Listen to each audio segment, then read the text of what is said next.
श्री कृष्ण गोविंद हरे मुरारे हे नाथ नारायण वासुदेवा। ओम श्री परमात्मने नमः। भगवान श्री कृष्ण आप सभी पर सदा सर्वदा अपना आशीष बनाए रखे। आप सभी का हर दिन शुभ हो।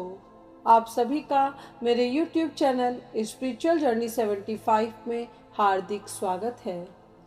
आज के वीडियो में आप सुनेंगे पद्म पुराण के उत्तरखंड के विषय 213 को, जिसमें श्रीमद् भगवद गीता के 5वें अध्याय के महात्म्य का वर्णन किया गया है। आइए कथा का श्री गणेश करते हैं। श्री भगवान कहते हैं, देवी अब सब लोगों द्वारा सम्मानित 5वें अध्याय का महात्म्य संक्षेप से बतलाता हूँ। सावधान होकर सुनो। मद्र देश में पुरुकुत्सपुर नामक एक नगर है।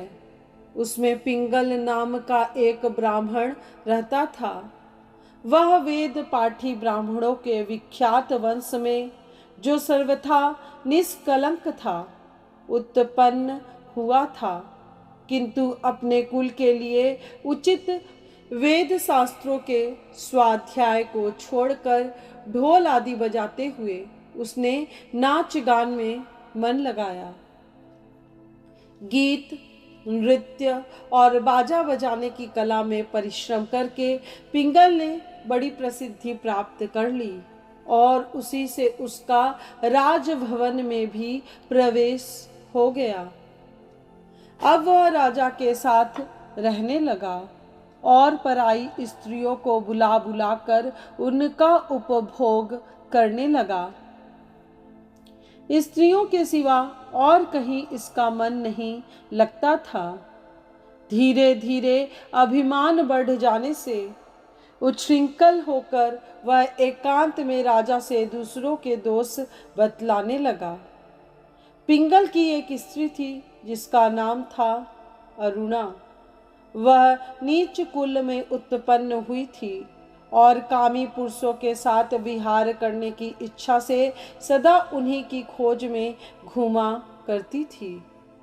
उसने पति को अपने मार्ग का कंटक समझकर एक दिन आधी रात में घर के भीतर ही उसका सिर काट कर मार डाला और उसकी लाश को जमीन में गाड़ दिया। इस प्रकार प्राणों से वियुक्त होने पर वह यमलोक में पहुंचा और भीषण नरकों का उपभोग करके निर्जन वन में गिद्ध हुआ। अरुणा भी भगंदर रोग से अपने सुंदर शरीर को त्याग कर घोर नरक भोगने के पश्चात उसी वन में सुखी हुई। एक दिन वह दाना चुगने की इच्छा से इधर उधर फुदक रही थी। इतने में ही उस गिद्ध ने पूर्व जन्म के वैर का स्मरण करके उसे अपने तीखे नखों से फाड़ डाला। सूखी घायल होने पर पानी से भरी हुई मनुष्य की खोपड़ी में गिरी। गिद्ध पुनः उसकी ओर झपटा।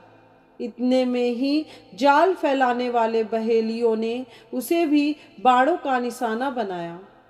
उसकी पूर्व जन्म की पत्नी सुखी उस खोपड़ी के जल में डूबकर प्राण त्याग चुकी थी।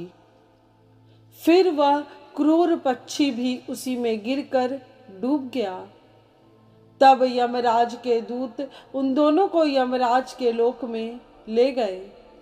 वहां अपने पूर्वकृत पाप कर्म को याद करके दोनों ही भयभीत हो रहे थे। तदनंतर यमराज ने जब उनके घृणित कर्मों पर दृष्टिपात किया, तब उन्हें मालूम हुआ कि मृत्यु के समय अकस्मात खोपड़ी के जल में स्नान करने से इन दोनों का पाप नष्ट हो चुका है। तब उन्होंने उन दोनों को मनोवांछित लोक में जाने की आज्ञा दी। यह सुनकर अपने पाप को याद करते हुए वे दोनों बड़े विस्मय में पड़े और पास जाकर धर्मराज के चरणों में प्रणाम करके पूछने लगे, भगवन, हम दोनों ने पूर्व जन्म में अत्यंत घृणित पाप का संचय किया है, फिर हमें मनोवांछित लोकों में भेजने का क्या कारण है, बताइए। यमराज ने कहा, गंगा के किनारे वट नामक एक उत्तम ब्रह्म ज्ञानी रहते थे। वे एकांत सेवी, ममता रहित, शांत, विरक्त और किसी से भी द्वेष न रखने वाले थे। प्रतिदिन गीता के 5वें अध्याय का जप करना उनका सदा का नियम था। 5वें अध्याय को श्रवण कर लेने पर महापापी पुरुष भी सनातन ब्रह्म का ज्ञान प्राप्त कर लेता है। उसी पुण्य के प्रभाव से शुद्ध चित्त होकर उन्होंने अपने शरीर का परित्याग किया था। गीता के पाठ से जिनका शरीर निर्मल हो गया था, जो आत्मज्ञान प्राप्त कर चुके थे, उन्हीं महात्मा की खोपड़ी का जल पाकर तुम दोनों पवित्र हो गए हो। अतः अब तुम दोनों मनोवांछित लोकों को जाओ, क्योंकि गीता के 5वें अध्याय के महात्म्य से तुम दोनों शुद्ध हो गए हो। श्री भगवान कहते हैं, सबके प्रति समान भाव रखने वाले धर्मराज के द्वारा इस प्रकार समझाए जाने पर ये दोनों बहुत प्रसन्न हुए और विमान पर बैठकर वैकुंठ धाम को चले गए। आज की यह कथा यहीं पूर्ण हुई। इस चैनल के अगले वीडियो में आप अवश्य सुनिए पद्म पुराण के उत्तरखंड के विषय 214 को, जिसमें श्रीमद् भगवद गीता के 6ठे अध्याय के महात्म्य का वर्णन किया गया है। ऐसे ही पौराणिक और आध्यात्मिक कथाओं को सुनते रहने के लिए आपके अपने इस चैनल के साथ जुड़े रहिए। साथ ही इन कथाओं को अपने भाई बंधुओं और रिश्तेदारों के साथ शेयर कीजिए।